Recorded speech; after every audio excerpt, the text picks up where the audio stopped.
Ortega. Thank You have Mr. 10 Chair. minutes. I have a few questions directed to Mr. Jimmy Guban. Pero we have already seen po na through the interpellations of the Honorable Jinky Luistro at saka kay Honorable Rog na it is an automated and it is a large-scale system dedicated to battle corruption. But parang through the question and answers ko kanina, parang it is an intricate system, an updating and a modernization system, pero parang mas na-modernize yata yung yung corruption sa yung mga nangyayari sa loob kasi nga when it's centralized, isa lang po pinapanggalingan ng order unless na ang ginagawa sana is hiwa-hiwalay po yung gaya ng dating gawin nila na parang devolve po yung function. So the TARA system in itself, Sir Jimmy, parang ang dating po ng TARA system is mas napapadali po yata yung mga nangyayari kung pabor dun sa taong gagawa ng kalokohan o may connection sa loob. Tama po ba? Yes, Your Honor. Mas pabor sa kanila. So parang siya, magical system po talaga. Hindi siya designed to matanggal po yung traditional na sistema. And I would believe na baka pati po itong mga magnetic lifters natin, saka mga x-ray po natin, itong magnetic lifter, yung x-ray, di siyempre, we would speculate na parang magical na rin po itong mga to. Kumbaga, depende po sa dadaan, depende po sa kliyente na papasok. Parang ganun po ba? Yes, Your Honor. Lalo pagkakaibigan na, kahit tumatagal ang container sa loob ng yarda, madali lang ulit yun i-process, tumatiming lang sila. So yan po ang... Sige po. Tuloy niyo lang. Yan po, pag dumaan po sa x-ray, pagka-enrolled na, so hindi na masyado bumubukas yung x-ray. Binibilang na lang. You know, I'm doing this for a change, Your Honor, for reformation.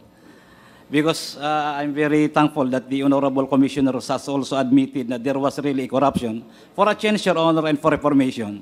Ang TARA po ay automatic. Pag hindi ka enrolled, nahihirapan ang processor dahil naiipit minsan ang dokumento, natatagalan mailabas. Imbis na 2 days, 3 days, inaabot ng weeks, inaabot ng months. So kung enrolled ka ho sa lahat ng offices na dadaanan, and even I'm sure, kahit paano pinadadalhan din po ang legal. So, Your Honor, that is the truth. I experienced that already. I have so many friends from legal. Kayang baguhin na po natin ngayon. Mawawala po yun pag isa lang ang opisina talaga tumanggi. Pag ang legal tumanggi, Your Honor, ipapuputol ko yung ulo ko. Pag nagdesisyon sila na walang lagay. Pag nandun sa kanilang dokumento. Now, that is a very big problem, Your Honor. If we want to clean the custom, let's all clean from head down the line. Dahil kung isa lang po ang unit na magki-clean, hindi po mangyayari. At hindi po yun mangyayari kung walang blazing, the Honorable Commissioner. Dahil bingi-bingihan, pero nandoon sa likod, ang kanyang kolektor. Hindi akin yan. Kanila yan. So, Your Honor, that is based on my personal experience for about 27 years in intelligence, Your Honor.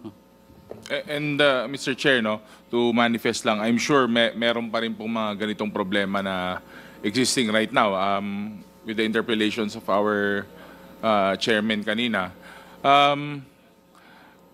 Sir Jimmy, would it be safe to assume na kung wala po kayo dun sa sistema na yon, sa TARA system na yon, ibig sabihin automatic listado na kayo na madidelis, yung mga part na kayo ng mga smuggler, if you're not willing to cooperate and be part of that so-called intricate na system po? Madidelay po yung proseso, Your Honor, yung dokumento mo. Or baka mamaya, mawawala pa kahit nakalads ka na, kahit computerized ngayon eh. Kung halimbawa, 1,000, Your Honor, maano ko rin po kanina yung 2.5 na kinumpute ng dalawang kagalang-galang na commissioner po. Hindi po itong 2.5 times 2,000. Ang bawat port po about 8 or 10,000 containers dyan ang lumalabas daily. So yung nakatara dyan sa about 6,000. Yung Green Lane, Super Green Lane, kahit multinational yan, in fact, nagbibigay pa yung mga facilitator yan eh. So yung TARA system po, it's about not only 27 billion, it's about 100 billion. So doon lang po yung sa isang port. Pag ang port pa po ng Manila International Container Port, Subic, Batangas, Davao, Cebu. So ilang ports po yun araw-araw na nawawala. That's for about 100,000 dapat po yan, Your Honor. Ang kwintadas po niyan mula sa taas pababa, it's more than 100,000, not only 30,000. 10,000, maybe sa isang unit lang yun, o sa unit lang namin yung sa CIS, unit ng police. Mas worse, pagka ang examiner appraiser. Then of course, the office of the commissioner and the office of the district collector.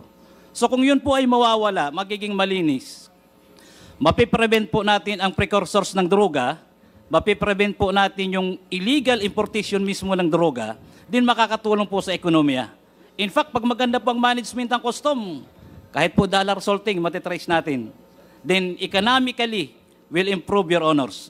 Including the agricultural products, wala pong mawawala pag wala po yung tara. Dahil maano ko po, may dagdag ko po, yung import commodity clearance ay nanggagaling po yun sa ibang agency, government agency concern. Pag meron na po noon, nandun na po ang bilangan ng tara.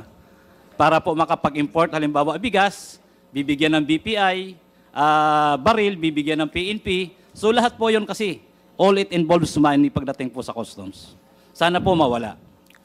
Yung nga po, Mr. Che, no, we can clearly see na dito po lifeblood po kasi itong parang part of the big lifeblood of our economy, itong mga ports natin, saka ito yung mga pumapasok, saka lumalabas. No? And Sir Jimmy, talagang based sa mga nasabi niyo po, no, talagang maniniwala ka talaga na did modernization help or hanggat may mga kamay po dyan sa likod na pumipindot ng go signal, kahit anong klase pong sistema kaya mong palusutan dito sa ating mga ports saka sa ating customs. Tama po ba yun, Sir Jimmy? Would you agree? Yes, Your Honor. Pero nakakapag-abot lang tayo ng international standard. Pero yung corruption po, hindi po nalilisen because of that modernization. Ang kailangan po doon, hindi malaman ng examiner at saka ng empleyado kung kanino yung kargamento. Hindi po ma-identify ang container na ito kay Juan de la Cruz. Ang kailangan po doon, yung accreditation, yung account management office, yung office na yon ay dapat po sigurado na yung mga incorporator, no, SEC-registered company ay siguradong tama, hindi po bogus. Kasi wala pong makakasuhan dahil from amo, napaka-importante, doon pa lang po ay bogus na yung mga tao.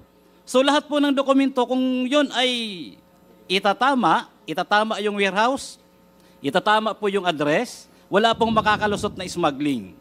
Ngayon, pagdating po sa import permit, manggagaling po yun kung saan concerned agency. So mawawala po yun. Now, ang kailangan po, hindi alam yung amo ng examiner at hindi rin alam ng examiner kung kaninong consignee para po mawala yung tarahan nila, gulo.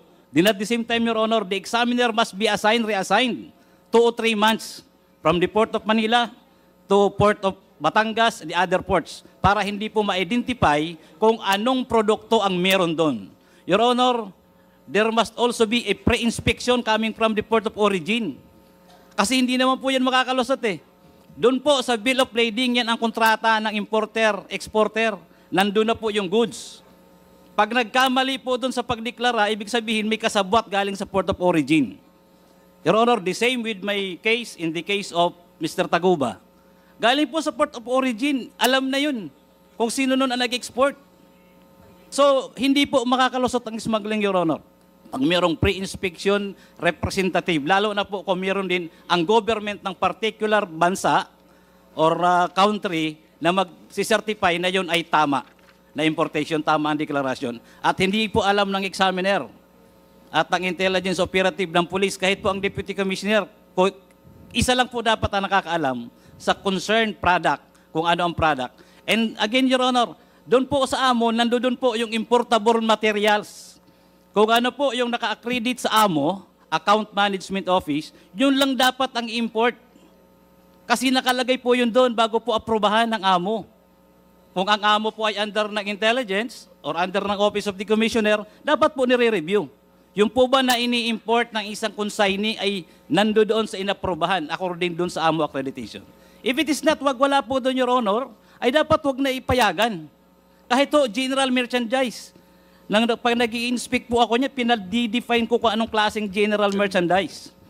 Kung yan ba ay shoes na ano, swelas lang, yan ba ay kettle na ano. So yan po, Your Honor, ay power po yan ng customs. Wala pong magkakaroon ng smuggling kung lahat po yun ay tatama. Thank you, Your Honor. So with that statement, Mr. Chair, Ginong Jimmy, nung paparating na po yung shipment na from Indonesia is, siyempre alam na po nung incoming na may shabu po yung shipment na yun. Tama po ba? Your Honor, yung pre-shipment, ang customs po bago dumating ang kargamento, may dokumento na. Meron na po kaming advance foreign manifest. I'm sure the district collector, the office of the commissioner, even sa aming opisina po, meron na kaming advance. Hindi pa ho dumarating yung barko, may dokumento na kami kung ano deklarasyon ng doon. So pagka declared po, hindi malalaman. Pero po galing po doon sa port of origin, alam na po yun kung ano ang laman ng barko. Anong laman ng container rather. Kung anong laman ng container. Pero yun nga, pag hindi siya declared, pero there has to be someone who knows that there is an incoming na ganun po from our end. Tama po ba? Alam na rin nila na may parating na. Yes, Your Honor, kasi hindi po maglalakas loob yun mag-import kung hindi alam o hindi timbrado sa district o sa port ng pagbabagsakan. Ibig sabihin, may linya na sila.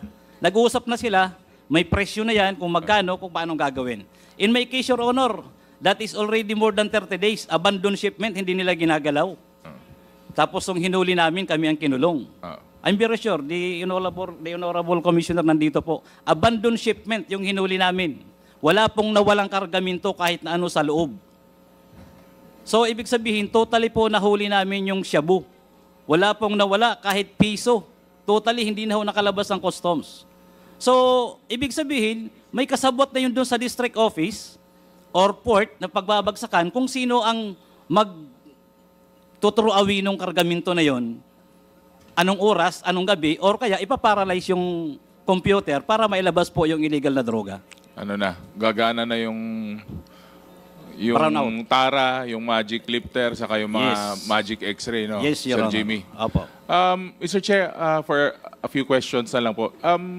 What has the BOC done? Kasi naging malaking issue to eh. So what are they doing now na para hindi po mangyari ulit to? Mabawasan o what has been their moves? Kumbaga, ano pong ginagawa nila para i-improve yung system, totally matanggal na o malesen man lang po yung mga ganitong problema natin, Mr. Chair. Anyone from the BOC can answer. Mr. Chair, we have learned from this experience, from this incident involving this EMT case, Your Honor, so that in the parameters, we have improved the parameters that was inputted by the Risk Management Office, so that this kind of importers, EMT was I think a new, relatively new importer, but it was able to qualify, or he was nakalagay siya sa green lane. So, from this experience, hindi na po pwede yun, sir, na ang isang relatively new importer with no parang history, very short history, hindi na pwedeng pumasok as green lane. So, ito lang yung mga na may history na walang violation, sir. But again, Mr. Chair, parang these are minor improvements from what we're expecting, no? Kasi syempre, siguro I would like to ask the BOC as well. In one of your meetings or yung mga, syempre meron kayong mga ginagawang security measures. Was anyone in the meeting suggesting or even considering third party or upgrading of systems or additional security measures po? Currently, the Bureau of Customs is in the direction of pre-shipment inspection from the port of origin, Your Honor.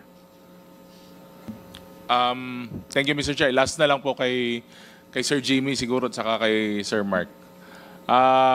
Siyempre po, matagal na po kayo dyan. I mean, si Sir Jimmy, si Sir Mark, medyo mas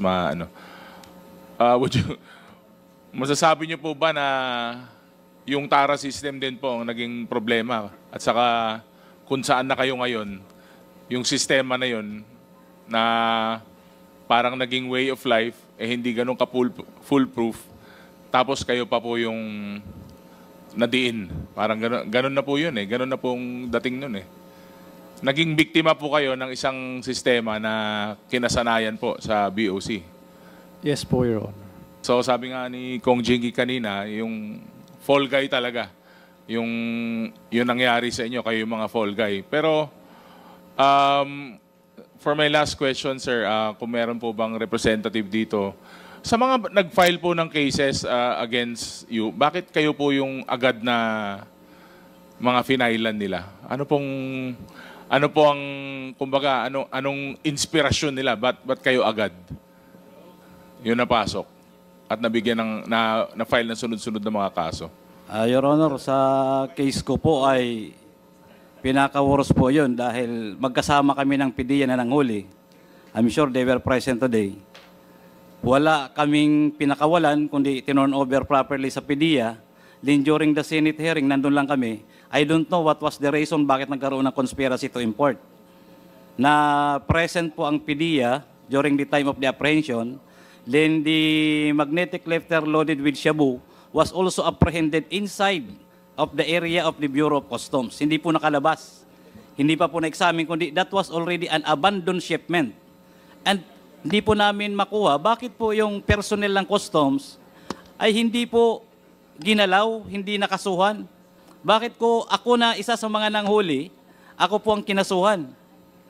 Kasama po si then late Colonel Pajardo at saka si Colonel Asierto, then the rest. Ang pinaka-worst pa po noon, may umadmit pa kung sino ang may-ari ng kargamento na hinuli namin na nawawala hanggang ngayon. Hindi na makita. It was presented in the Senate. Then after na may present sa Senate, nawala yung umamin na kanya yung consignee, siya ang may-ari ng consignee. So ako na po ang hinabol ng hinabol nung dating administrasyon. And hopefully, Your Honor, we be given right and proper justice.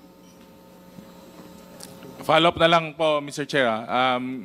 Sir Jimmy, what are you expecting from all of these hearings? Kaya si Sir Mark, may expectation pa po ba kayo? O siyempre, naisiwalat nyo na po yung mga statements, yung mga kailangan yung sabihin through your affidavits. Is there still hope? Meron pa po ba kayong ine-expect na mangyari po dito sa mga hearings natin? Thank you, Your Honor. Of course, Your Honor, we are expecting a speedy trial of our case, especially in my case that I am on appeal. Then at the same time sana, Your Honor, pairalin po yung tama na batas, rule of law. Huwag naman po sana yung impluensya.